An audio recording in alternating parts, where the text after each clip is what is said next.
recognize the ranking member for 5 minutes. Thank you, Chairman.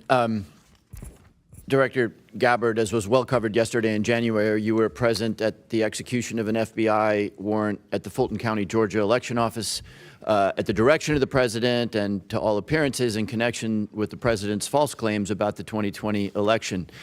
The unsealed affidavit submitted by the FBI made zero reference to foreign powers or outside interference. I don't want to relitigate the reasons why you were there, but I do want to know whether as a result of your visit there is credible intelligence in your possession pointing to foreign interference in Georgia in the 2020 election.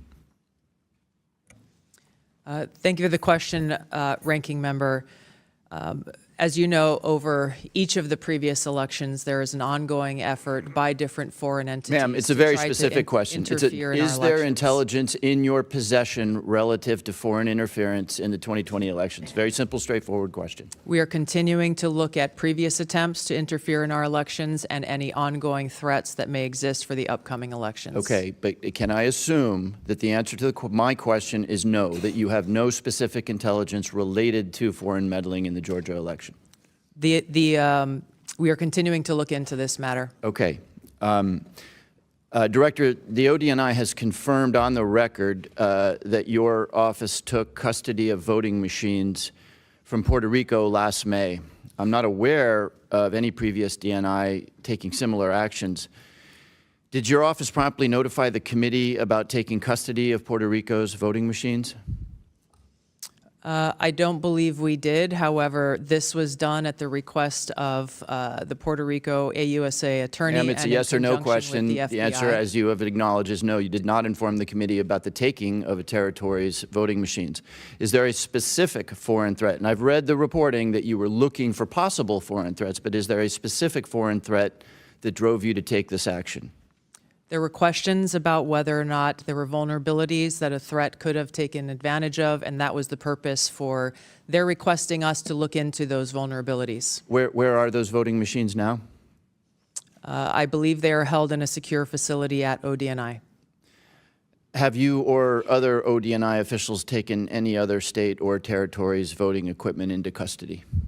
Not to my knowledge. This exchange occurred during a congressional hearing where the House Intelligence Committee ranking member questioned Director of National Intelligence Tulsi Gabbard about her involvement in election-related investigations. The questioning addressed two separate matters: Gabbard's presence at an FBI warrant execution in Georgia and Odney's custody of Puerto Rico voting machines. The ranking member's characterization that Gabbard was present at the Fulton County, Georgia election office at the direction of the president and to all appearances in connection with the president's false claims about the 2020 election, represents the member's interpretation of the event. The unsealed FBI affidavit reportedly made zero reference to foreign powers or outside interference, which the member used to question whether the warrant was related to legitimate foreign intelligence concerns or domestic political matters. Gabbard did not directly answer whether ODNI possesses credible intelligence pointing to foreign interference in Georgia's 2020 election. Her responses: "We are continuing to look at previous attempts to interfere," and "We are continuing to look into this matter," avoided confirming or denying the existence of such intelligence. This could indicate that no such intelligence exists, that it's classified and cannot be discussed in open session, or that Gabbard was declining to answer for other reasons. The ranking member interpreted Gabbard's non-answer as no, that Odney has no specific intelligence about foreign interference in Georgia's 2020 election. If accurate, this would raise questions about why the DNI personally attended an FBI warrant execution at a Georgia election office if no foreign intelligence nexus existed. The Puerto Rico voting machines matter revealed that ODNI took custody of voting equipment from a U.S. territory last May without notifying the Intelligence Committee. Gabbard confirmed the committee was not promptly notified, explaining the action was taken at the request of the Puerto Rico U.S. Attorney. The ranking member noted this appeared unprecedented. "I'm not aware of any previous DNI taking similar actions. Historically, the Director of National Intelligence focuses on foreign intelligence threats, while domestic election security falls primarily to DHS, the FBI, and state authorities. Taking custody of voting machines represents an operational role beyond ODNI's traditional foreign intelligence analysis function. Gabbard's explanation that the machines were taken to examine vulnerabilities that a threat could have taken advantage of suggested concern about potential foreign exploitation of voting equipment. However, she did not identify a specific foreign threat that drove the action, stating instead there were questions about whether or not there were vulnerabilities. The machines remain held in a secure facility at Odni, according to Gabbard. Whether Puerto Rico officials have regained access to their voting equipment and whether Odni's examination found exploitable vulnerabilities was not addressed in this exchange. Gabbard stated she was not aware of Odni taking custody of other state or territory voting equipment. If Puerto Rico represents a unique case, questions remain about what distinguished it from other jurisdictions. Watch the exchange shift to FBI Director Patel about non-citizen voting prosecutions and the discrepancy between political rhetoric and actual data. I want to turn in the subject of elections to a paradoxical thing. You will all be aware that the U.S. government is apparently going to grind to a halt. The president is going to sign no more bills. The Senate will spend 2 weeks apparently debating the SAVE Act. The SAVE Act, of course, would make illegal foreigners voting in U.S. elections, which is already illegal. So we are to do no more business because of apparently the existential threat to our democracy associated with foreigners voting in our elections. I am therefore puzzled by the fact that neither the unclassified nor the classified threat assessment makes any reference to risk or danger associated with foreigners voting in our elections. Director Patel, how many non-citizens have been convicted of voting in U.S. elections in the last 10 years? The conviction stats are with the Department of Justice. I defer to them on that. You are the director of the FBI. Give me a guess. How many convictions in the last 1 year, 5 year, or 10 years? Ballpark. I don't have that with me, sir. Again, it's with the department. You don't have that. Okay. Director Patel, how many active investigations does the FBI have into foreign individuals voting in U.S. elections? We have a number of investigations, generally speaking, ongoing about individuals across the country. Yeah, I'm asking for that number. I don't have that number with me, but I have a number of them. You have a number of investigations. Okay, is that number 10,000? Is it closer to 10,000 or closer to 10? It's probably somewhere in between. Okay, will you please provide the committee with that number? Yes, sir. Okay. Director Patel, since you don't have the numbers, would it surprise you to know that the Heritage Foundation, which is not exactly the Columbia University Faculty Lounge, found only 77 instances of non-citizen voting in the 24 years between 1999 and 2023, each of which faced investigation by the appropriate authorities. So Heritage has a number of 77 examples in 24 years. Does that number surprise you? No, because it's low. I don't understand your answer. You asked me if I was Are you surprised by that disputing? number. Are you I'm not. disputing that the number is in the range of 77 examples of non-U.S. citizens voting in U.S. elections in a 24-year period? I just said that number's low. You think that number is low? Okay.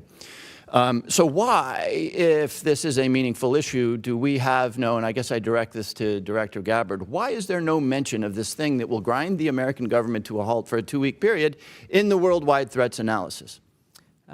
This annual threat assessment was shaped around the national security strategy's prioritization of threats to our nation and our nation's interests.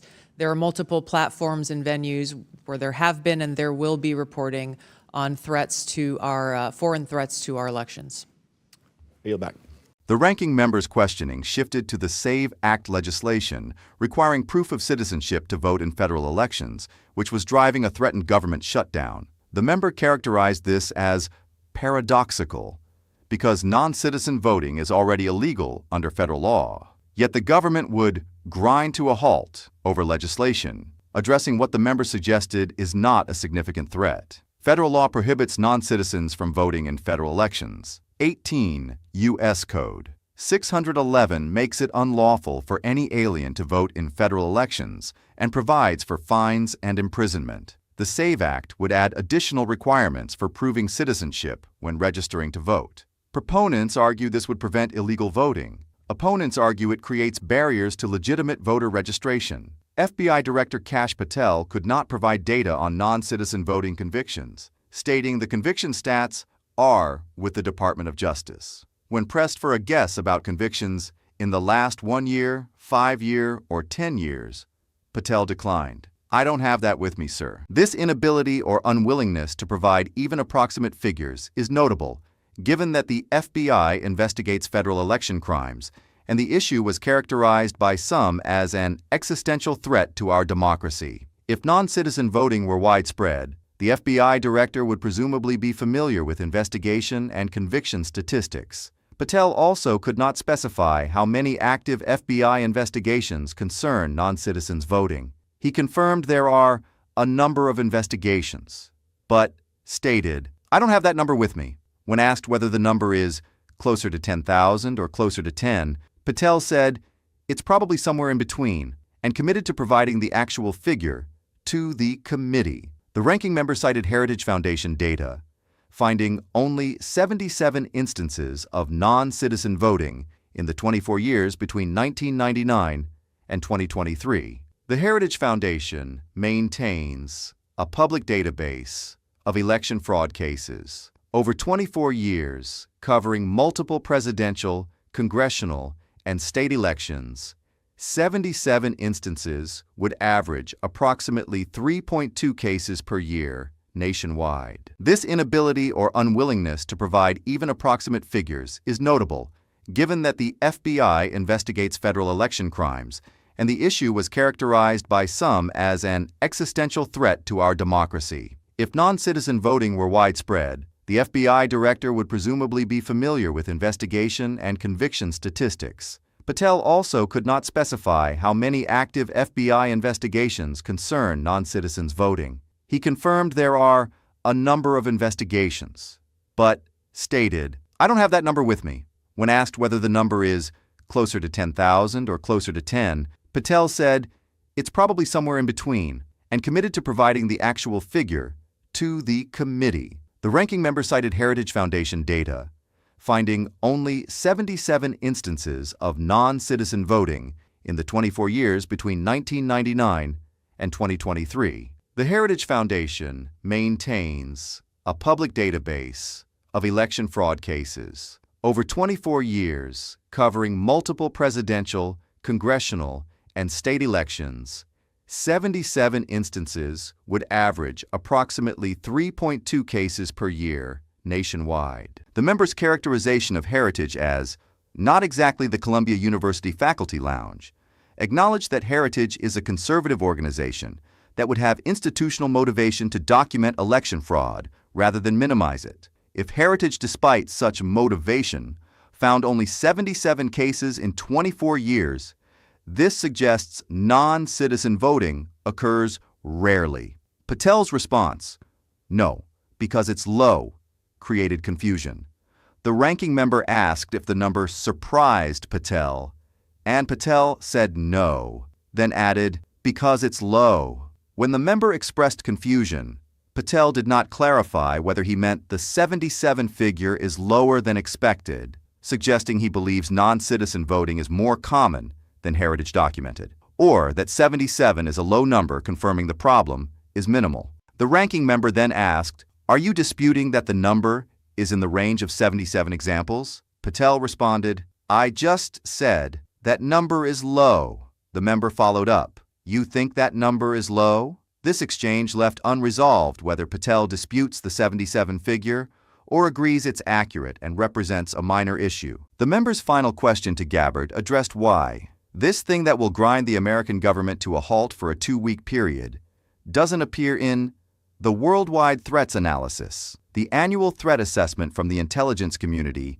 typically addresses the most significant national security threats facing the United States. Gabbard explained the threat assessment was shaped around the national security strategy's prioritization of threats to our nation, and that there are multiple platforms and venues where there have been, and there will be reporting on threats, to our foreign threats, to our elections. This response suggests non-citizen voting was not assessed as a top-tier national security threat, warning inclusion in the annual worldwide threats analysis. The exchange highlighted a disconnect between political rhetoric, characterizing non-citizen voting as an existential threat, requiring government shutdown, and intelligence community assessments that do not prioritize it among major national security concerns. The hearing revealed that neither the FBI director nor DNI could confirm specific foreign interference in Georgia's 2020 election, despite Gabbard's personal involvement in an FBI warrant execution there.